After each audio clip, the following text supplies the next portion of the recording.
good episode, but yeah, there's definitely some things that I thought were a bit rushed, and I think it's just because of not having a little bit longer season, so they had to make some things kind of happen in this episode kind of forcefully. Yeah, apparently There are certain times I went, eh.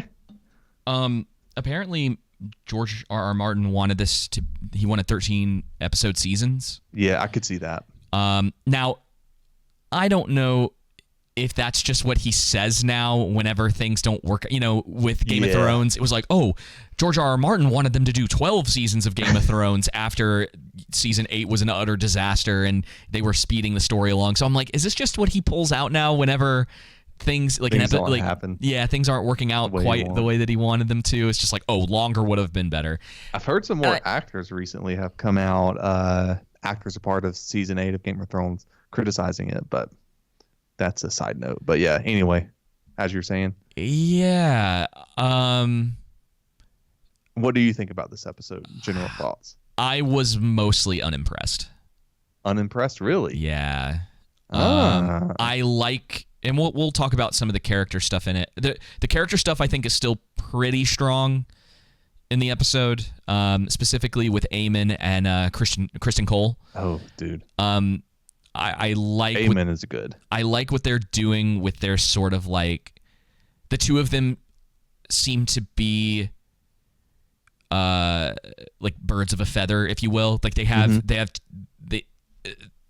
a lot of commonality with each other. And that could be really interesting to see them play off as like foils for other characters. The twin stuff was kind of interesting. And then giving a little more depth to Aegon and just how much of an awful human being he is. Yeah, and how much he doesn't want the crown. Yeah. So lots of the development worked for me. I think the plotting for the episode's not that great, and unlike a lot of people, I think that the dragon... Oh, spoiler alert for the episode, by the way. I think that the beasts beneath the boards turned out to be pretty stupid, especially if they don't... explain that in the next episode. Yeah, if they don't give can't leave context, it as a plot hole like they did the Sir Chris and Cole killing. Yeah. No, not one now. The Prince of the Kisses of Night. Yeah, we can get into it. Now the old other guy. But to get into the beginning, I like the opening scene of just the visual storytelling of, hey, the king is dead. Everything like it's early in the morning. It's really early. Yep. Dawn is just breaking, and so the servant boy and a few of the housemaids or whatever are the only people that are really awake, stirring about. And it's creepy. That was one of the things I noticed is like, this is like a 10-year-old kid, and I'm just like, if this was me at that age, I would have been absolutely creeped out. But yeah, I like this. Visually, I think it looks good. We've complained in the past about lighting in certain shots in the show when certain showrunners are involved, and this is another example, I think, of the way that you do that and make it work correctly. Plus, having full sets is always great for that kind of thing. Yeah. So yes, the boy comes down, and immediately you pretty much know what's going on, and then Alicent is given news. No, Tyla. Yeah. Alicent is given the news. Alicent is given the news after Tyla gets it from the little kid. Yeah, her servant lady right there. And so this is kind of what sets off the whole episode, and it's something that I don't hate it how they decided to do the episode, but man, you can tell without having specifically, because like Otto's good in the episode. I think Alicent's good in the episode. I mean, I think the characters are still good, but without Daemon around, without Viserys being around, a little bit of a drop off, right? It feels like there's a little. It feels like something's missing. Now, I won't say that the show is now going to be worse without him, but it definitely messes with this episode, and that's why I want to, this whole show to come out. I don't think this episode's going to hold up for me in the long run. Yeah. You think this is probably the worst episode? Yeah, at least off of initial viewing. They half the cast isn't in this episode, and so you're missing some of those strong connections. Because you think about it, one of the best things about certain characters is the other characters. You could say like their foils. How they feed off each other. Yeah, or even the characters that like Rhaenyra and Daemon being together, that's great. Like Rhaenyra and Viserys being together, or Otto and Viserys, or Alicent and Rhaenyra. So a lot of that works well, and what we get in this isn't as much of that. And it's probably why Aemon and Kristen Cole stood out to me in this episode, because you're kind of like, oh, I'd like to see where that goes. Or at least for me, that's how I felt. I was like, I want to see where the relationship between the two of them is now headed. Develops. Because they really they're putting the two of them together on purpose in this episode to potentially set up future plots. And I enjoyed the two twins of the Knights Guard, having two opposite morals. You know, the one's willing to be faithful to his duties, and the other one not so much, and to go about it in different ways. And I enjoy Alicent's kind of gradual descent almost into chaos versus where you have Daenerys in season 8 just immediately jump into that, and then not having any episodes there for character development.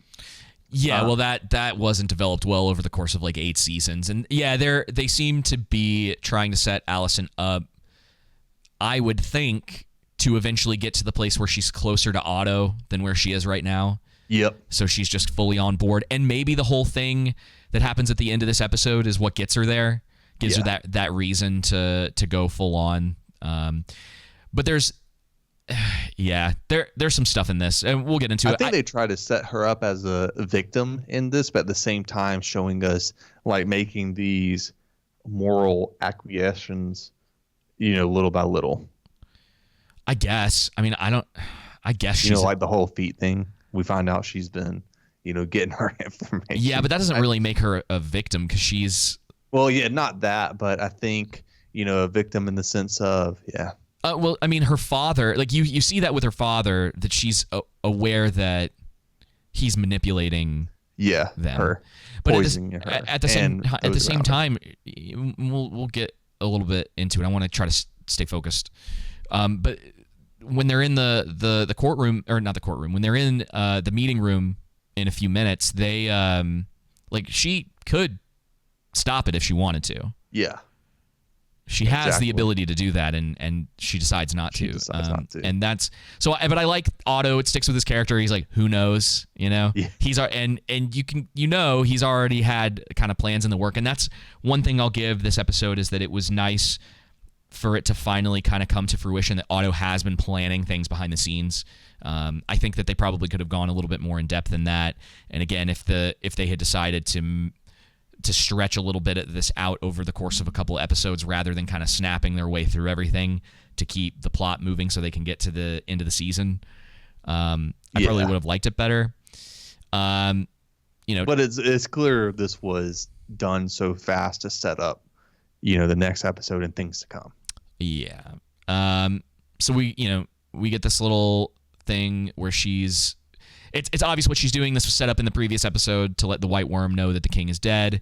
Yeah. I like that. I'm glad that they're kind of trying to stick with the mystery. I'm waiting to see how a little bit more of. I need to be convinced a little bit more of the White Worm's power within this whole structure. We've seen a little bit of it, and that she's pretty good at what she does, but I'm not quite there with her yet. Yeah. Also, I don't like her accent. Yeah, I'm not sold on her accent either. It seems very forced. And I have to have the subtitles on, because otherwise I can't understand what she's saying. Yeah. So yeah, we're in the meeting now, and I like the Lannister. He's been an interesting kind of character to have in the show. Yeah. Because he is very like jokey or whatever, and then all of a sudden the room gets like really serious with what's going on. This next scene was really interesting, because now we have, Sir Kristen Cole ends up killing the old dude. I can't remember his name. Well, I guess before we get to that, Otto calls Viserys the Peaceful, and I thought that was very emblematic of his rule as king. Very serving and fitting, because he was in an earlier episode with, what was his name? Lord Lionel. Uh-huh. wondering like, how will I be remembered? Yeah. I didn't win any major battles, but I didn't also lose any major battles. And it's like this relative stability the realm has had for this long. The series of Peaceful is very perfect, but you see also at the same time the toil he went through during all that. You know, he still had the weight of the crown is a heavy burden. And his lack of, or excuse me, his empathy for the people around him that he cared about also ultimately is going to lead to a lot of issues. Yep. Because you see it now that he's gone, and that even while he was alive, they were planning on usurping the throne. Yeah. Afterwards to gain power. So obviously bringing Otto back in for what Viserys actually wanted was a bad idea, because his interest is in his own power. Let's be real. And they haven't quite gone down that path yet fully, but they're moving towards this understanding that even his daughter is essentially just a tool for him to gain his own power. Yeah, because that's that was his play earlier in the season, to manipulate the king by using her. Yep. So they want to change out City Watch, and so they're going through all this, and you can see there's a couple characters that are really unsure about it. One being the old dude. Yes.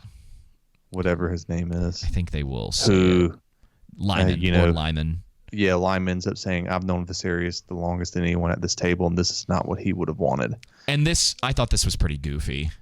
Yeah, with Sir Criston Cole coming up behind him telling him to sit down and killing him, and then he faces no repercussions, and it's just, again, once you can say okay, but now it's kind of getting to the point where you really need a character to explain why he's getting away with, like, if you're gonna keep doing this with him, a character, specifically Alicent, needed to before and now have a setup that's like, I can't keep doing this. Yeah, I can't keep covering for you. Yeah, it's like you have to get that under control, because I can't keep making excuses for you, or whatever the case may be. Right. And I think that's, what's interesting is the Lord Commander confronts him, and then it's basically, he tells him to throw down his sword, remove his cloak, and he said, I won't suffer insults to the queen. But suffering insults to the queen isn't grounds for killing someone or putting your hands on someone. He knows that. Well, hang on, but he knows that because in a previous episode, when the queen goes after Rhaenyra, or no, when the queen wants one of Rhaenyra's the eyes of one of her son, and he's like, I'm protector, like, that's not my job. You know what I mean? And he doesn't even try to act until Alicent and Rhaenyra have that. So him doing this, it's just I'm starting to be a little bit more on board with more of the Criston has not been set up properly crowd. His characterization isn't being done as well, and I understand why they're trying to make him, hey, he's this moral man, right? This honorable man in the beginning, and now he's going ever so, I wouldn't even say slightly into this more monster of a man. I think what it is what they're trying to get across is that there's like a monster that lives inside of him.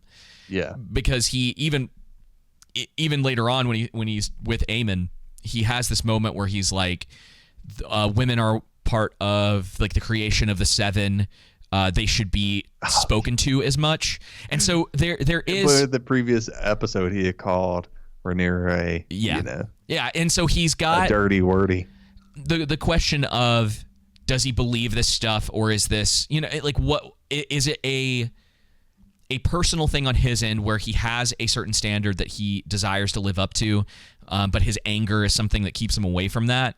I just don't think that they've done a great job of giving us an explanation as to why he can continue to do this without facing any repercussions. Especially the night of the kisses. I would even more so, if this was the first time he had done it, I can more so understand, because maybe you could sit here and say, make up some reasoning afterwards, right? Like Otto get it off the murder. says, like, hey, we were going to kill him anyway. It's more the nights of the kisses that doesn't make any sense, given the context of that.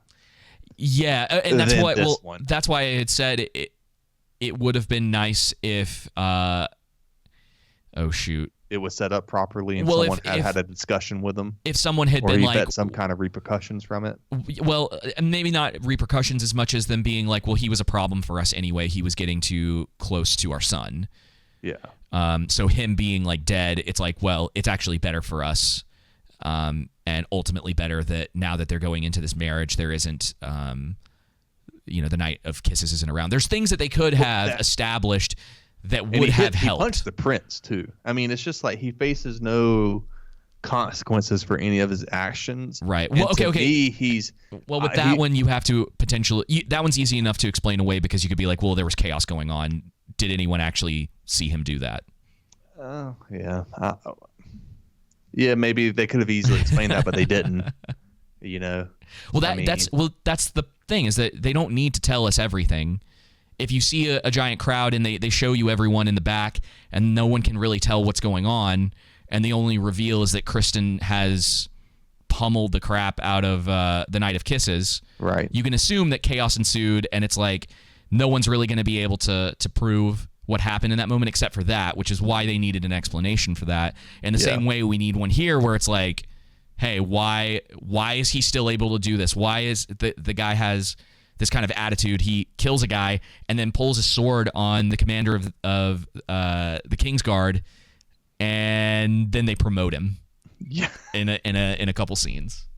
It's weird. And so it's like, I don't know what it is surrounding his character in particular that they have this blind spot in the writing. Yeah. There's a few of those in this episode. This one seems like I can't.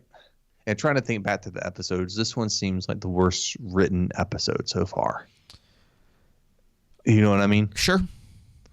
So yeah, that's really it. This is the first time when this scene came about, I was like, lifted my eye. That's odd. That's a little bit forced and tripe. Yeah, because they go through the whole thing, and I like this. I'm glad. I've been wanting more out of Allison. No, his character, the King. Oh, Commander. Kingsguard. Yeah, the King Commander. His name is Lord Commander. Yeah, his name is slipping my mind. Westerly. That sounds right. I imagine he will be playing a role later on. Yeah, I thought he was actually going to be the one that alerted Rhaenyra that, hey, this is what's going on. Well, he might be. Oh, that's true. Well, because Rhaenys might get there first, but he leaves and we don't know where he goes. Yeah. Because I think that's the only time we see him in this episode. Yeah. I really enjoy his character too, because it draws back to he's been up until Kristen Cole. Wasn't he the one protecting her? I believe. Well, he was Rhaenyra's protector, I think, at one point, because there's that scene in the first episode. Yep. Where he says, like, if anything happens to you, they'd have my head. So obviously he's in command of everyone, so he is kind of responsible for all of it. But the interesting thing is that people have been talking about how there aren't any, like, quote unquote moral characters in the show. Mm-hmm. Well, we might have one right here. Yep. He might be playing a more of that role of, the characters in the past who have had, like, Viserys and Jon Snow, and these characters who were trying to do the right thing in the face of all of these awful human beings who really, they're trying to wipe out, like, families. And one of the constant themes from George R.R. Martin that I do agree with him, that I like from him, is that power always corrupts, right? Power always corrupts and attracts the corruptible too. Yeah. And so I think that's what you even see with Alicent and Rhaenys at the end. That taste for power ends up corrupting you.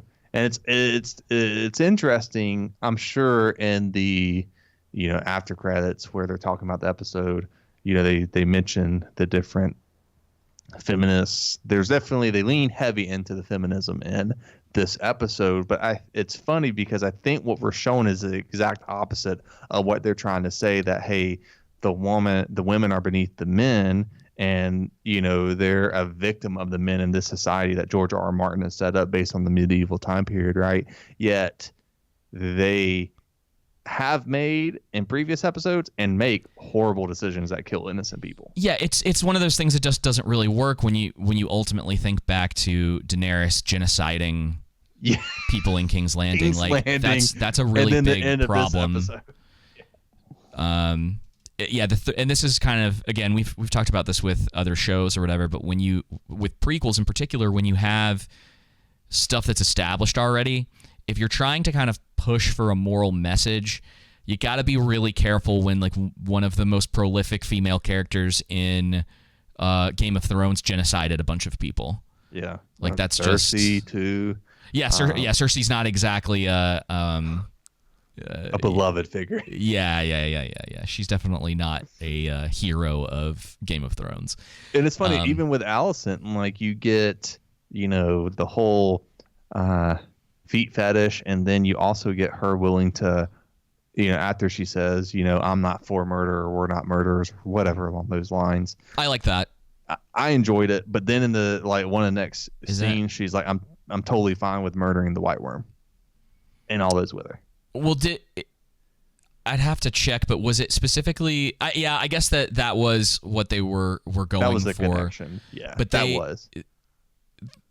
She's not. But the White Worm's not dead, right? They just burned down her. Yeah, they burned down her building, which I would guesstimate that some people were killed in it. Also, she says that I think she says that murder is not a weakness. I don't think that she's necessarily, or like the desire not to murder is not a weakness. Yeah. So I don't.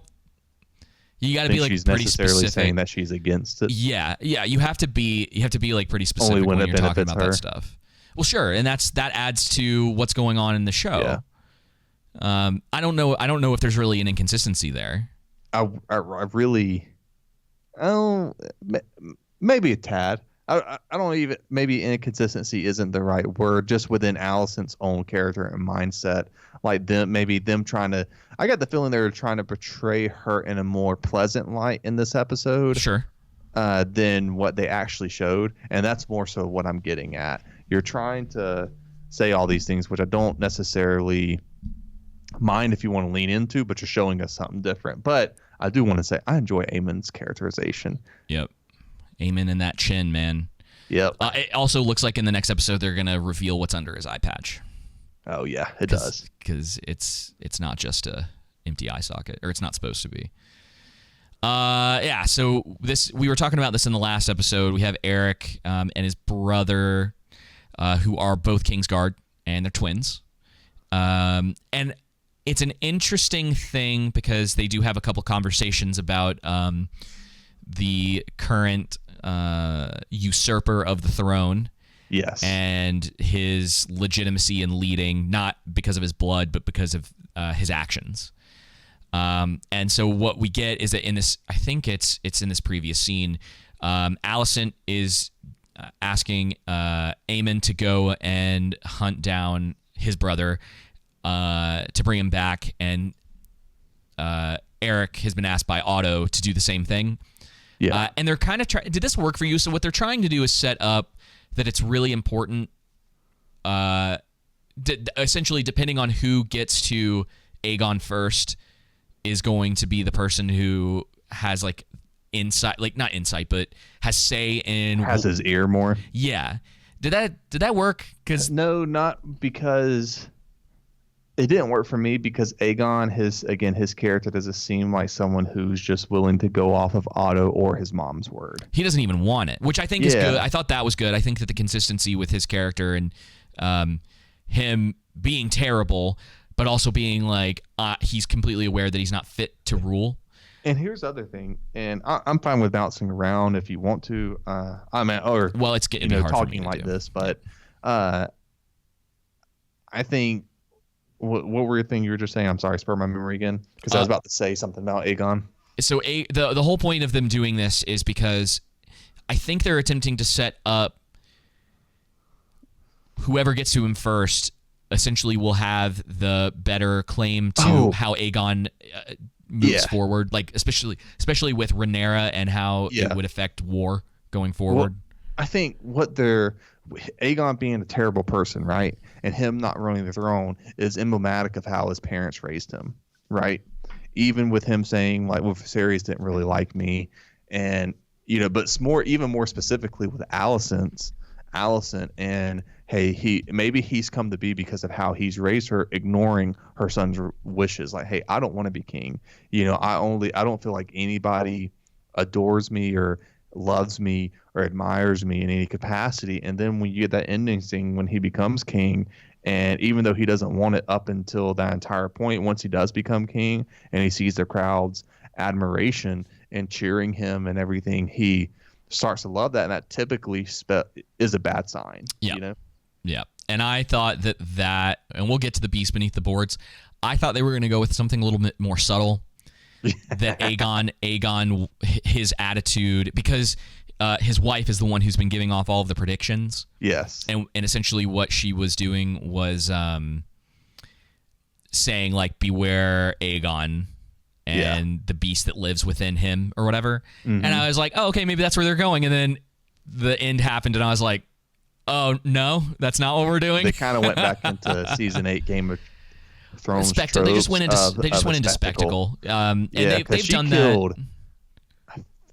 Thousands. Well, hang on. Hang on. We're not there yet. I know. Keep your blinders on, my guy. So we get this scene of Rhaenys being locked. Eventually she finds out she's locked in her chambers. Yeah, and I like most of what's going on through this, with them kind of trying to plot out how to as quickly as possible get Aegon on the throne. Mm-hmm. They understand that there's time at stake. I think that's the plotting for that, and the pacing for that for me is fine. I think it works well enough. This kind of like, listen, we have to get this done. What happened to your brother? Where's your brother? Because actually, I think this is the scene where Kristen and Aegon go together, not the previous one. But yeah, I was really hoping we were going to get more of Aemon in this episode and a little bit more depth.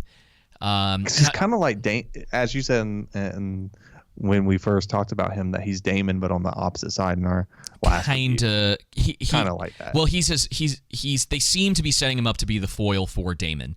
So there's a lot of similarities between the two of them, but one of the things that we're seeing is that where Daemon, as we've said in the past, is he's much more into like his own freedom and wine, women, and battles, and that doesn't seem to necessarily, at least yet, be the case for Aemon. Mm-hmm. Aemon seems to be a little bit more on the straight and narrow. Yeah. He seems to have a respect for the crown. There's that scene in one of the previous episodes, I think it was 2 episodes ago, where he's talking with Aegon, and he's like, if I was king, I would respect my wife because she's going to be the queen with me. He says something along those lines, and so there's these little hints that he is very much the opposite of his brother, and that there's a lot of things that he and Daemon will probably have disagreements on. Yeah. And potentially probably would be a better king than Aegon too. Which is interesting because that was flirted with a little bit between Viserys and Daemon. There's little indicators of, maybe Daemon would have been a good king. Maybe if he would have taken the throne after Viserys, or had the opportunity to take the throne instead of Viserys, whatever the case may be, that maybe things wouldn't have turned out, especially in his later years. Mm-hmm. Maybe things wouldn't have turned out quite the way everyone thought he. Yeah, we may not be in this mess now. Yeah, I'd say we wouldn't be, because Daemon, despite his massive flaws, knows exactly what he wants, and he's not afraid to just like take care of situations in order for things to stay. You know what I mean? It's like even back to the King's Guard in episode 1 or 2. When gets things done, they're rounding up all the criminals. He's like emasculating people, and he's like taking knows people the suffering of the people of King's Landing. He knows the people. Yep, and it's like it seems very harsh and brash to everyone else in the room, but it was such a great setup for him, and then watching him develop and in a lot of ways become more mature as time goes on. Mm-hmm. So he still has those moments of action, and it's very brash, and it seems like not the smart decision. So even when he runs in what was that, episode 3, when they have the big fight, 3 or 4, and he goes in by himself. He's taking out all these guys. He's running through all the arrows. It looks like he's gonna die. It's like, that's not exactly a smart move, but it seems that he's slowly learning. Yeah. And that he's matured as the season has progressed, which I think is kind of interesting. And it makes me want to go back and watch the season again once it's over. So they're off to find him. I thought this was a really good interaction. You get a little bit of insight into who Aemon is, and he talks about how his brother brought him to the brothel when he was young. And I really appreciate the little interaction that which is a callback to the last episode too, of Aegon talking to Jace, and his wife disrespectfully, or his betrothed, I should say. You talking about it's a character. Aegon's It definitely continues to add to his character. That's like he doesn't respect the women around him, and not just women but children, as we learn. Yes, but I liked this little moment because Aemon gives him this whole story about what his brother did, and he brought him to the brothel. And then she says, she looks at him and she goes, "How you've grown." Yeah. And he doesn't look pleased with it at all. You kind of see Aemon's vulnerable side in this. Yeah, it's an interesting little sucks moment too, because you got to think like he's a little kid and did something he probably didn't want to do because his brother was kind of forcing him into it, like coaxing him along. Yeah. There's actually, and that scene in particular right here is one of the ones that I liked the most in the episode, specifically because there is a lot of detail to it. There's a lot of these little things, like you were saying, where you really can read into his brother was pushing him through these things, but Aemon, probably not now, but when he was younger, had a certain amount of respect for his brother because he was his older brother, and now it's like he is very aware that they aren't the same people, and I don't think he has any respect for him at this point. And I think you see quite a bit of that as the episode progresses. Yep. So essentially, they're, along with the Nightscar twins, Eric and whatever the other dude's name is, are on a quest to find where Aemon is. And then you get this scene with Otto saying that the lords there must, signify who their allegiance is to, and those who don't. I thought a lot more people were going to push back in that moment. I thought so too. It's fine though. We'll probably get more of that in the next episode, because that's when everything really is going to start ramping up. But yeah, this is what I mean. It's like I think. Sorry, I had to pause right there for. This is kind of what I was talking about though, where it's like this episode is fine in some respects. Yeah. Personally, I don't think it's a bad episode. I still liked it, but it's some things are just contrived. Even going back over this with you, I'm just like, I'm not. This just is not up to par with what we've gotten the rest of the season, and I think I'd probably rate it a little lower than you. But there's stuff I like. So you get this whole situation, and we're kind of beginning to understand that the twins in particular are falling on opposite sides of this. Mm-hmm. But that's the thing, is that a lot of it is just kind of pushed forward. Like we're not getting the same level of writing, the same level of detail, and the character development that we have been for the previous 8 episodes. Now, and hopefully that's not a sign for things to come. Yeah, it's a little unfocused in some ways. I think. But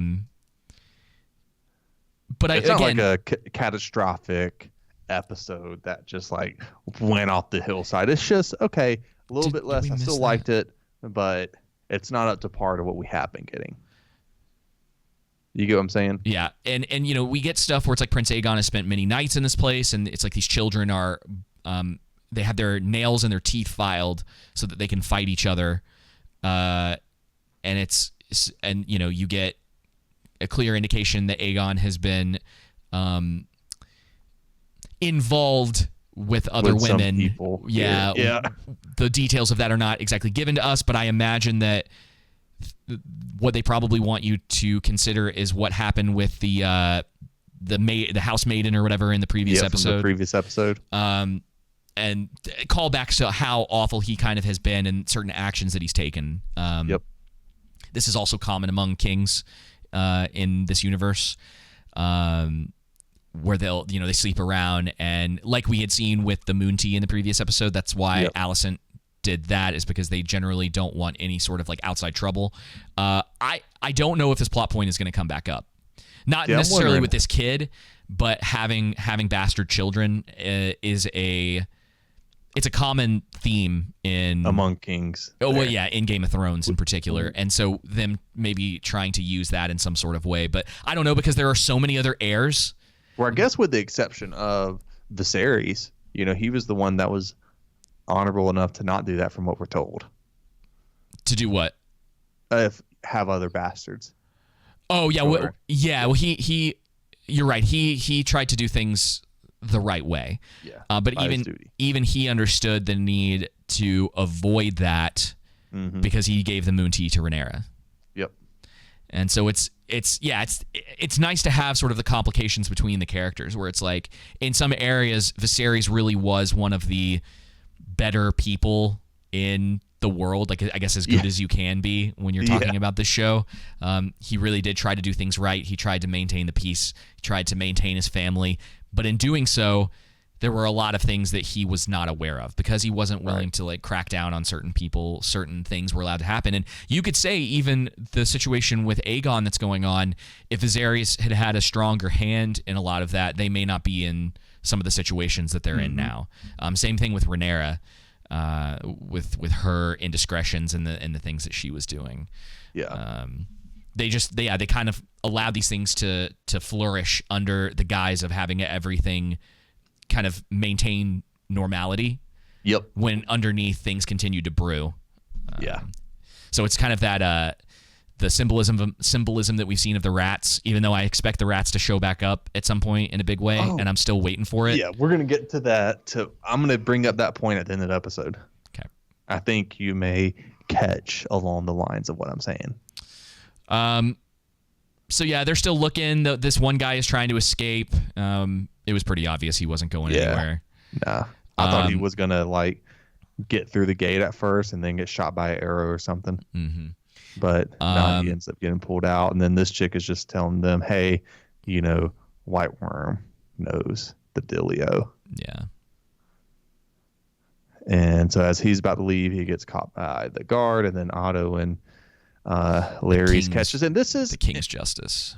Yeah, and I guess this part was a bit not this part being contrived. Okay. It was another part. It was his meeting with Alicent that I thought was contrived.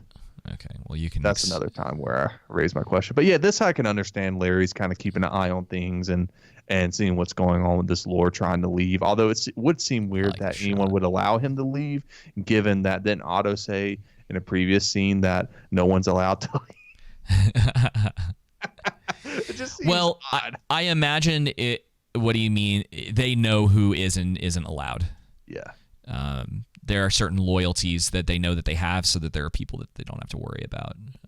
But yeah, at the same time, you'd think even having those loyalties, it might be worth not letting that happen. Yeah, your due diligence. I thought this was pretty good.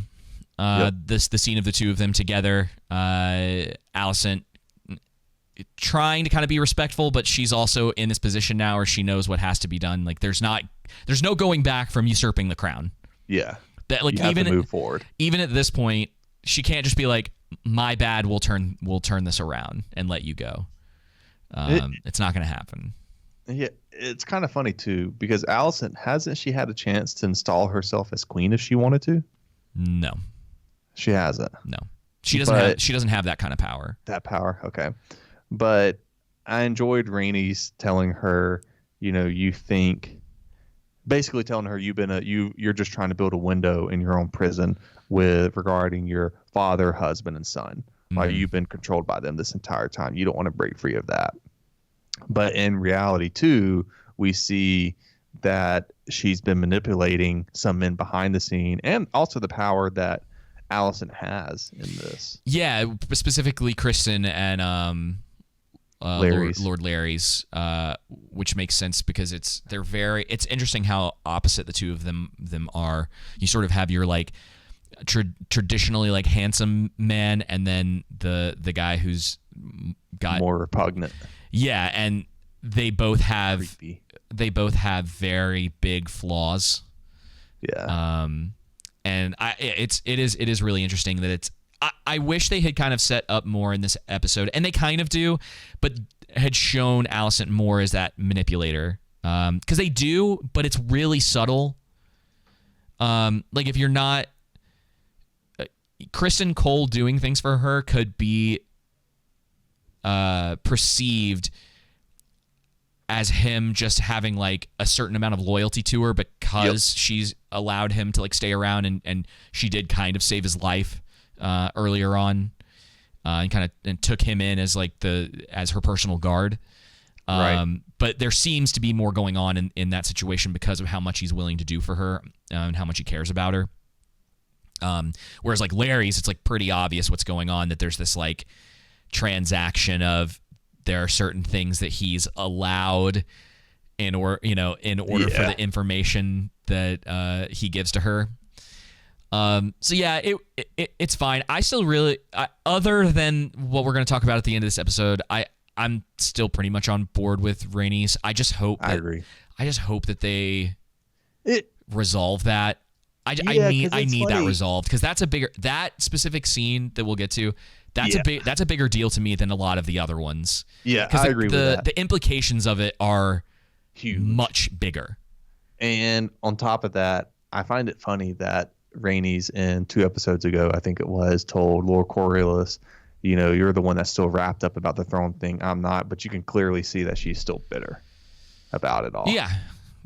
So yeah, but that's the thing, is like, was she completely lying about that, or was it? Yep. Was it? You think she was totally characterization? But right? You think she was totally lying, or do you think that it was more of a, I'm over this, even if there are unresolved issues for her? Yeah.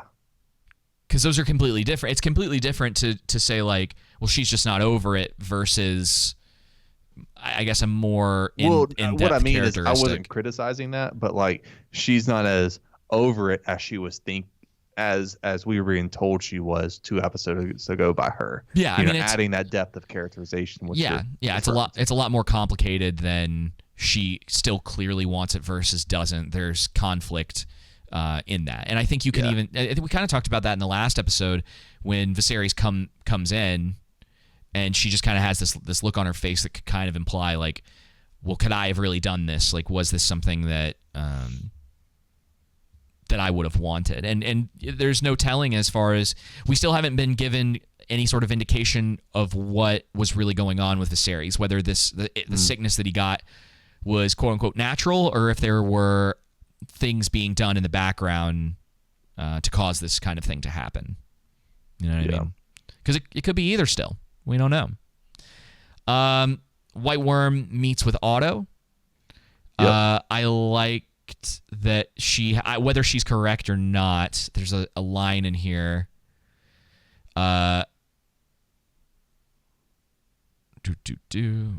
is it? I enjoy the power that she has, or like they're seemingly making that she has, right? I don't think we really have seen, maybe in a subtle way, the full extent of it, but I enjoy Otto saying back to her when she says there's no power but what the people allow you to take. Mm-hmm. And what did she say after this? Like, she threatens him, right? She said, well, because she says, I could have killed him as easily as a wasp on fruit. There is power, because she wants him to remember that she was the one that gave him over. Yep. And then Otto's like, and he's like, I'll remember. And that's kind of when we get the whole thing where her place gets burnt to the ground, which Otto might be over. We've talked in the past about how characters have a tendency to overplay their hands because they think that they are in a more powerful position. That's what happened in the previous episode with the one guy. His name, Corlys's brother. Yeah. Do you remember his name? Oh yeah. Layman. Vaemon. That's it. Yeah. He seemingly thought that he was in the best position and was trying to play his cards that way, and then his was very obvious, but he overstepped way too far, and it cost him his life. And that has a tendency to be a theme in Game of Thrones. And so Otto might be playing this a little bit wrong by the time we're done. Someone with that much power over a group of people to get information, it might not work out in the best for the people going against her. Because she's supposed to be the what's his name in Game of Thrones, the bald-headed dude. You know what I'm talking about, the bird. My little birds. Yeah, his name's slipping my mind right now. Yeah. Varys? But she's supposed Varys, that's it. That's right. She's supposed to be his, the Varys of this season, what it seems like. And yeah, they're kind of setting her up that way, but she's definitely doesn't have the same tact. Yep. And she's another character they seem to be sort of missing the mark on a little bit, in my opinion. Just not spending enough time with her.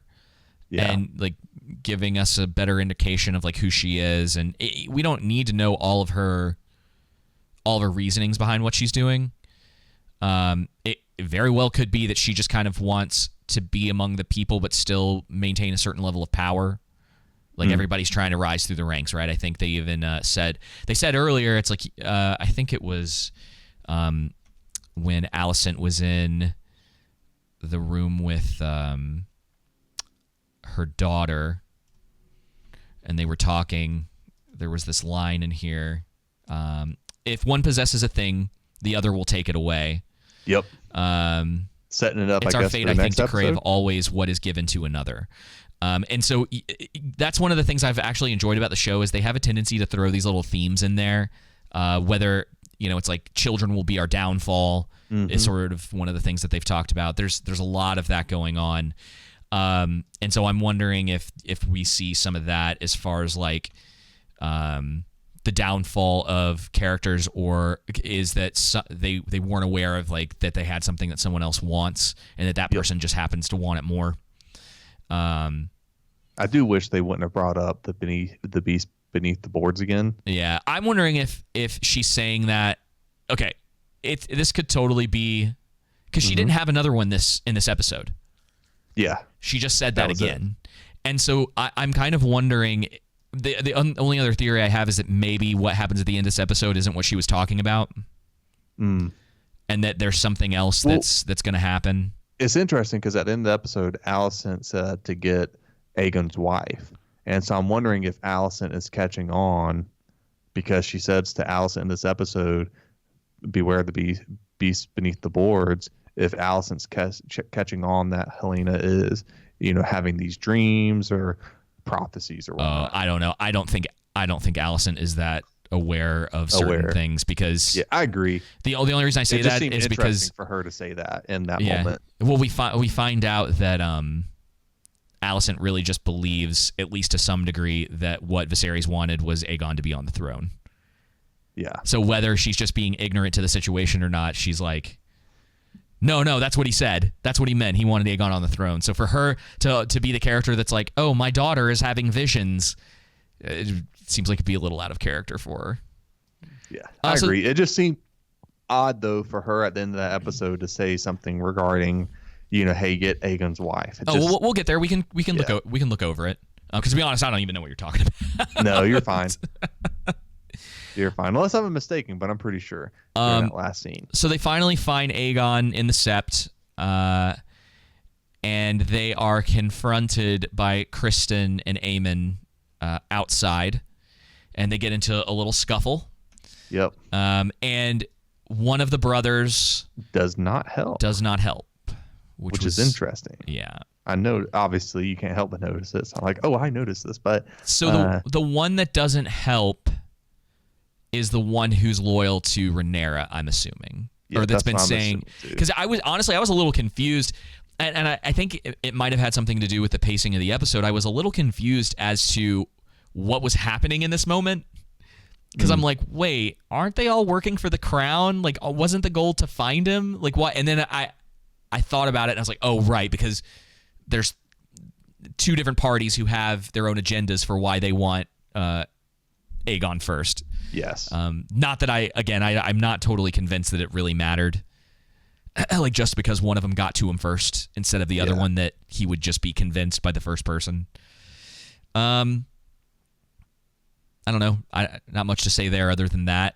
Was hoping that Aemon would actually get to do a little bit more in this, because Kristen's the only one I think that does any of the real fighting. Yeah. I think they're saving it though. I like this interaction with his brother. Yeah, because you could tell when he says, "Just let me go on a ship and I'll go," and you see Aemon really considers it in the brief time he has, and then Kristen Cole comes up and was like, "We're going to see the queen, your mother." Yeah, he says, "I've no taste for duty. I'm not suited. You'll get no argument from me. You let me go. I'll find a ship and sail away." And then he's just kind of like he knows. I know I would be the better king because I don't mind being found, right? They have a little conversation. I don't know if there's a whole lot to talk about in here, except that he's still trying to manipulate her because he brings up her mother. Yep. At the end, and she just rolls her eyes at him. It's right here. She says, "Reluctance to murder is not a weakness." And so that's what I'm saying is, like, it's not that she's saying murder is wrong or that we shouldn't go through some of this for our own survival. But she says that the reluctance to jump to that conclusion immediately is not a sign of weakness. Yeah. Because he's a sacrifice made for the stability of the realm is essentially what he was saying. No king has ever lived that hasn't had to forfeit the lives of a few to protect the many, though I understand your squeamishness. And she says reluctance to murder is not a weakness. I have Aegon will proceed now as I see fit. And we will send terms to Rhaenyra at Dragonstone. And that's the thing is that, so kinslaying, it's a term I learned, is it's still like something that they're trying to avoid. Yeah. In certain things in Game of Thrones, there's just like these taboos that they believe put curses on you. One of them, and this is actually more of a trope, not in a bad way, but it's something that gets brought up in a lot of writing, is murder at dinner. And you can take that even all the way back to the Last Supper. Yeah.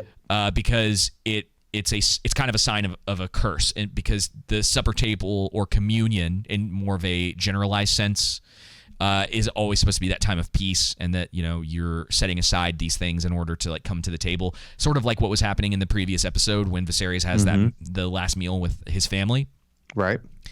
And so to break certain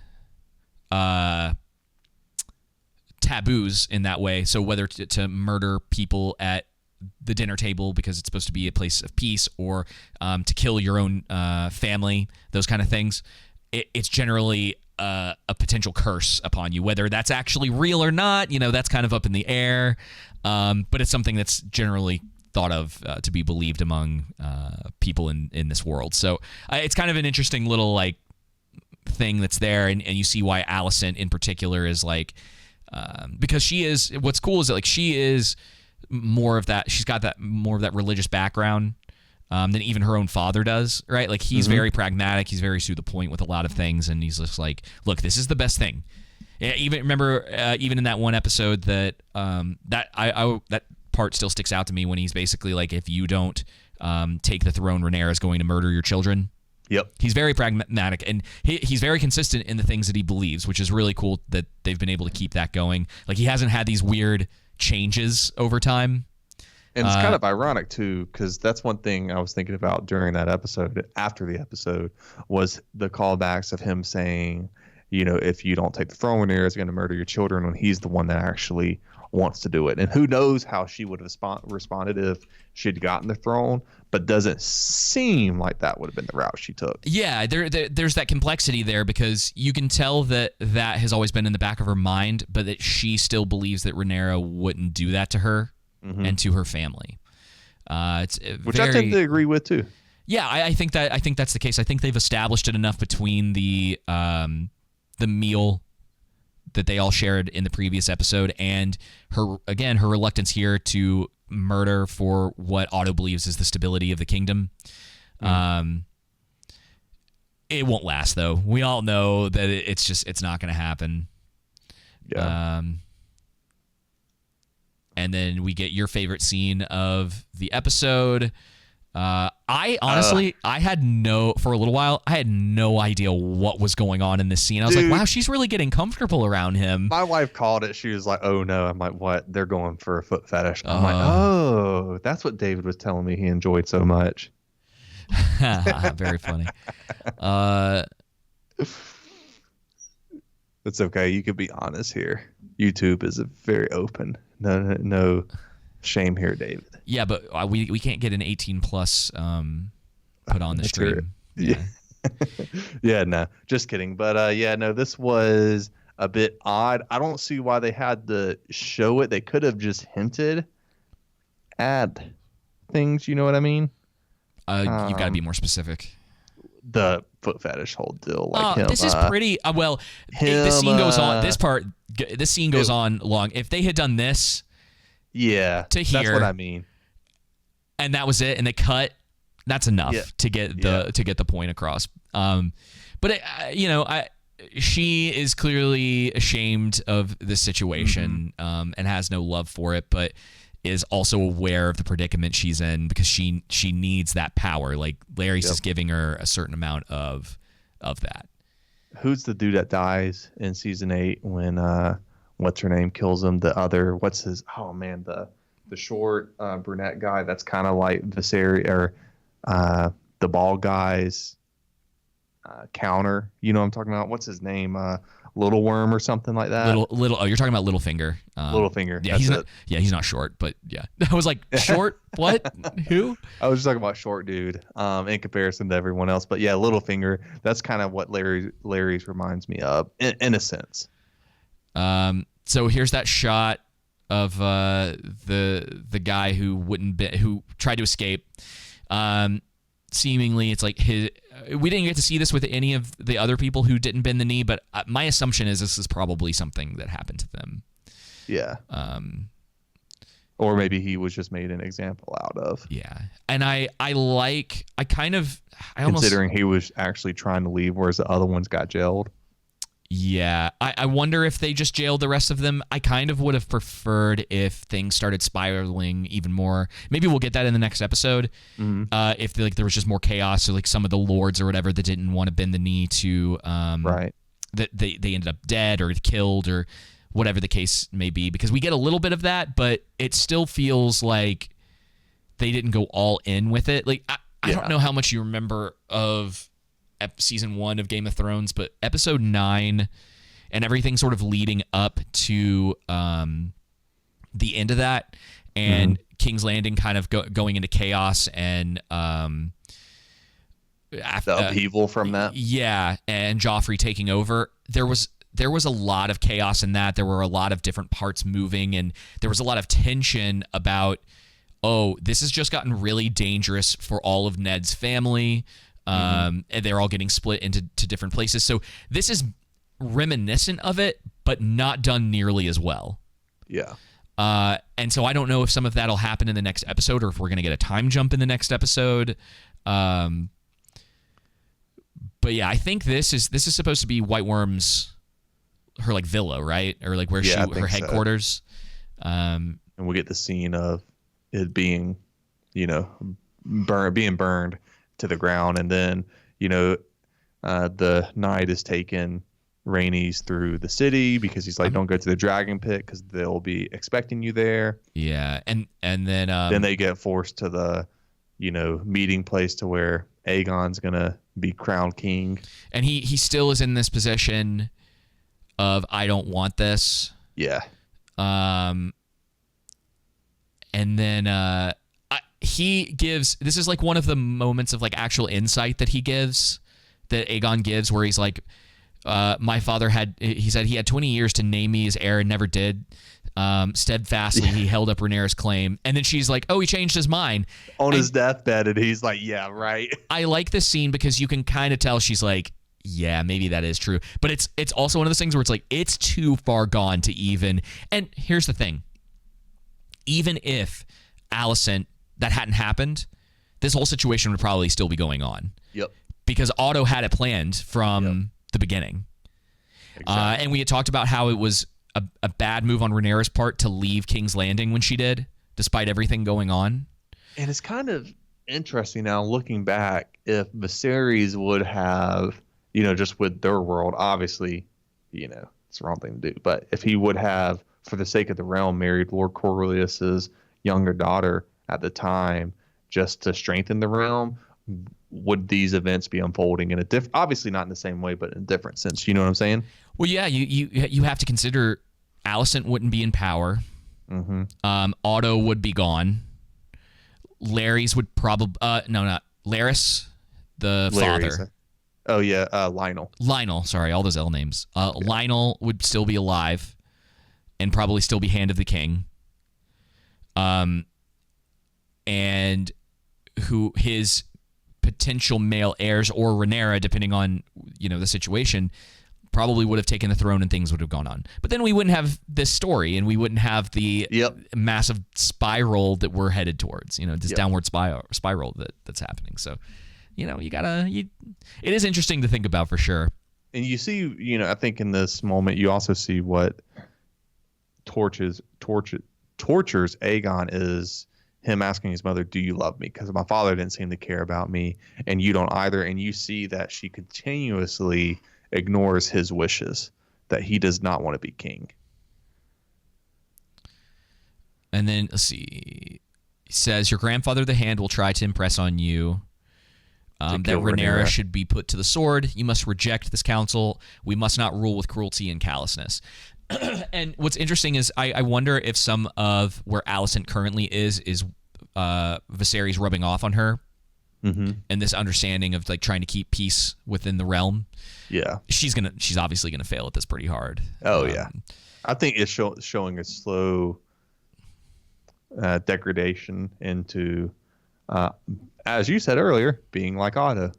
Yes, I imagine something's going to happen either in the next episode or next season that's really going to establish the break between Rhaenyra and Alicent, because they keep kind of hinting at it, and so I don't know whether they're actually going to go for it this season or not.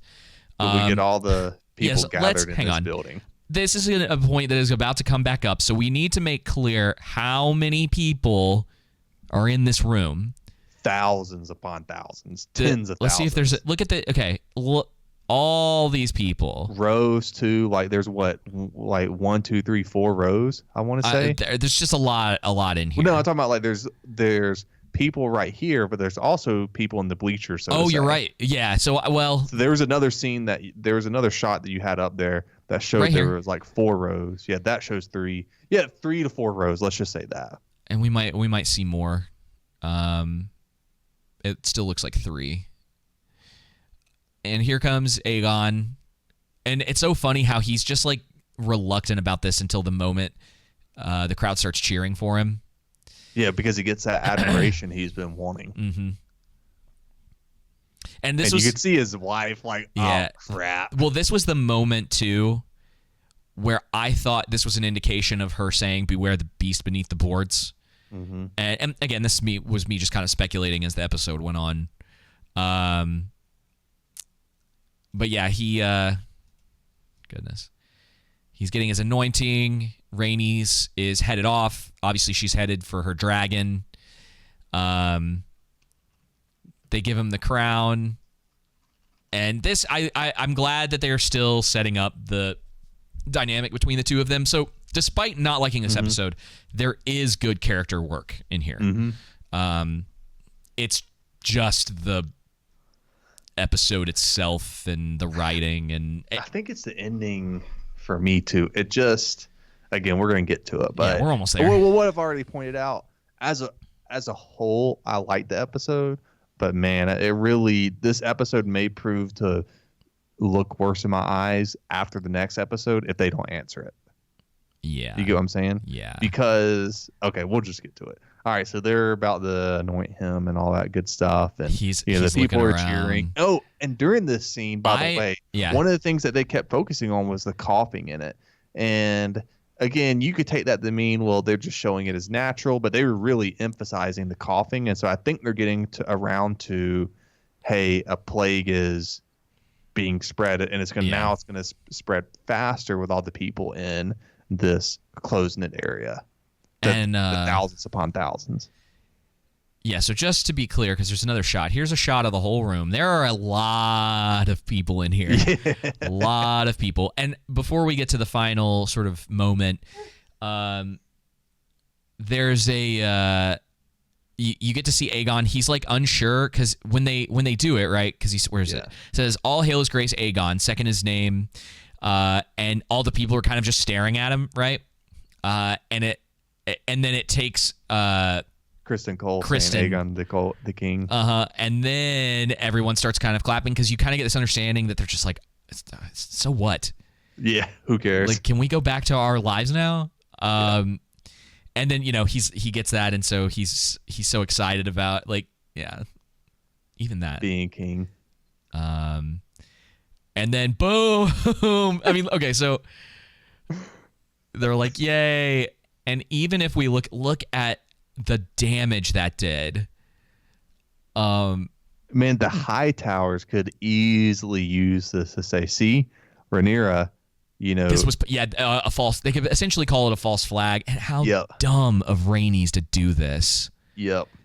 They could say, see, Rhaenys, is on Rhaenyra's side. Rhaenyra doesn't, she doesn't care if she kills all of y'all. And as long as she gets the throne, she's just blood, thirsty for the throne now. And Rhaenys is on her side. They could easily use this as propaganda for their side. And then also, where did Rhaenys get that armor from? I don't know. And a bigger question is that, okay, and I think why wouldn't there be guards guarding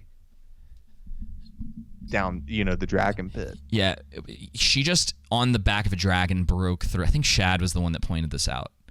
She broke through like stone on the back of a dragon. David, it's fantasy though. Yeah, I guess when you're on the back of the dragon, you can't be squished as it flies upwards through stone into the room above you. It seemed a bit of a spectacle. Oh, it's not just a bit; it's a complete spectacle. It seems I'm like, AOE damage. Does it look cool? Sure. Yeah, that was the thing that when I was watching this, I was like, oh man, I was like, from a visuals perspective, I mean, look at this. That is an awesome shot. Yeah, it's an awesome scene. Like you taking, like not thinking about it and just watching it, awesome scene. But when you start to think about it, you're like, it's real. It's real bad. Like, why didn't she just say Drakar is right here? Drakar is right here after she just murdered all those people, and then when she leaves, murders a few more. Well, that's where I don't know if you saw that too. Oh yeah, they're going to have to, at the very least with this, they're going to have to bring up the kinslaying thing, and being like, she was reluctant to kill her family because they are still family. This is still pretty soon after, like a day, not even after Viserys' death. So that's the only thing that I can come up with.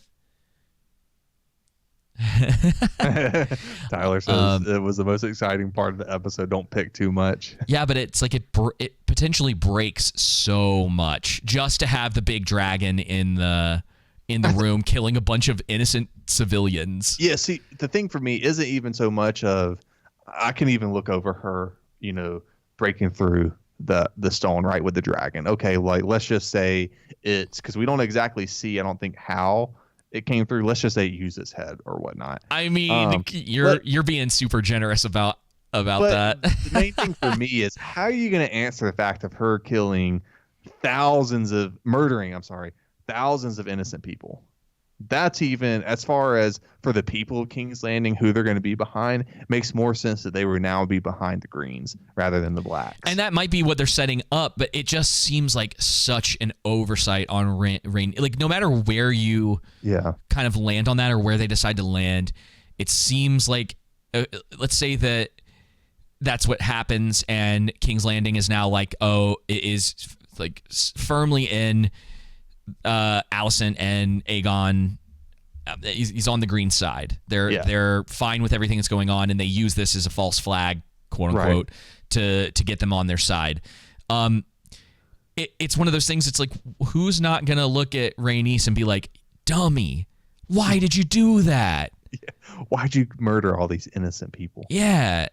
And I mean, this is pretty much the end of the episode. There's not much else to say, and it is when she flies out. She, her dragon murders a few more people. Okay. So I'm telling you, she does. I see them fly off the stairs. And she's whipping that tail, like the tail and stuff's getting whipped around. It's I don't know how her dragon the did mercy she showed all of them. Her dragon did some maneuvering getting through that door. Yeah. It's kind of convenient that it happened to be the right size to be able to pull this off. Yeah, right. I don't know, but either way, oh yeah, I mean, like, how do you know it didn't step on anybody down here as it was flying out? Well, I think, like, right, you see right there, like, okay, there's people still right there, and I'm telling you, when you actually watch it, seems right. Like there's some go flying. Something like, I don't know if anybody can see this right here. Yeah. Something is up in the air right here. So I'm going to slow this down a little more. So the dragon comes through, the wing comes down, and something flies up into the air right there. Honestly, that might just be like an effects thing. Yeah. I don't know what that is. But either way, that's pretty ridiculous. And I get people thought it was cool, but like it really does mess with the plot. Oh, and if you can't, unless that's the thing, man. It's like if you can't look from it. But even then, I still don't understand her being reluctant to not kill her family, but you have this side of the family was clearly fine with not only usurping the throne, but murdering Rhaenyra and her children. And it's like you have the opportunity to just say Dracarys and kill them all. Well, that's the thing is like, there's all those little things. Forward, but it just seems a bit, and I bet you they're contrived to me. My bet is they're going to ignore it. Yeah, I think so too. I think, and that's the thing is like if the moment with the Night of Kisses is a problem, the consistent thing to say is like, this is also a problem, if not a much bigger problem, because you murdered civilians in a place that's like you did not help a situation of the throne is being usurped. Well, now someone who's on the other side of the usurper just murdered a bunch of civilians. Yep. Yep. It just it would be a tough sell. But yeah, that's pretty much the end of the episode. It ends with Alicent kind of aware of what's happening, I think. By the way, I wanted to bring up, I think if you want to go back to it, when at some point during this segment, I should say, Alicent says Aegon's wife. Like, get Aegon's wife. So that's what made me think. I wonder if, because she's in here with them. Maybe it was more of a protection thing. It could be. It definitely could be. At some point, though, during this entire scene, she says to get. Oh yeah, right here. Dude. It's because Helena is standing right here. Yeah. She is. Get Helena. She is specifically asking him to protect for protection. Helena. Okay. Yeah. Okay. But yeah, that is the end of episode 9. No, well, yes, but no. Jumping the gun there. That is the end of episode 9. Not my favorite. I think even on a rewatch, it's probably going to turn out to be the weakest. I mean, obviously, it's still better than a lot of the other stuff that we've had to watch. And there might even be parts of it that on a second watch I'm like, okay, I'm still cool with this. I just think it is quite a bit lower in compared to, I mean, especially when you have to follow up episode 8. Yeah.